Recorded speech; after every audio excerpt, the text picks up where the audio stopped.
I like to use a scrap piece of hardwood as a backer so that I don't get chip out when the drill comes out. And over time I get more and more holes in here, and once it gets too bad I flip it over. But this side's already used up as well, and sometimes I even flatten it with a jointer, but this part's just gotten too thin. So it's time for a new board here.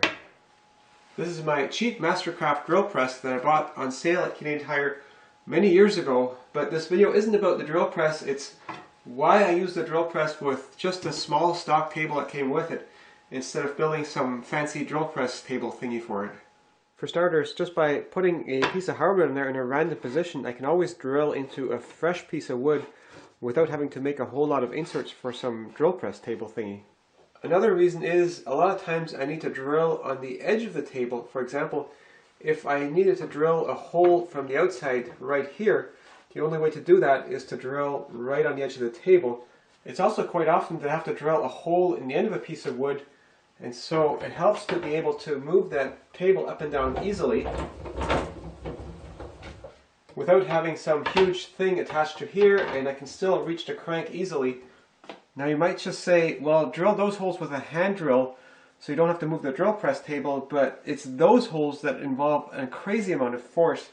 So I'll demonstrate that by putting a bathroom scale on the drill press, and let's see what that reads when I drill.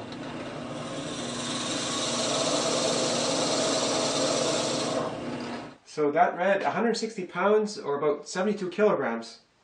That's why they call it a drill press. I often get asked, can you do an article about how to build a drill press using just a hand drill like this? But given the forces involved, it would be very difficult to build a drill press with a hand drill that would be even comparable to a small one like this. A useful feature of a drill press table is that you usually have a fence and maybe a stop so that you can repeatedly position a piece of wood for drilling holes in the same position. But it's never that precise because the drills often wobble a little bit. Okay, they don't usually wobble this much. Sometimes I get in there crooked. But even now you can see the point wobble just a tiny bit. So if precision really matters, I just score where that hole needs to go with a caliper, and then use an awl to mark in the middle of that cross, and I'll start to drill in the right position even if I do it freehand. And for those times when I could still use a fence, I can just attach one temporarily using some C-clamps. So that's why I use my drill press as is with a small table, because in my opinion having some big table thingy on here will handicap you more than will actually help you.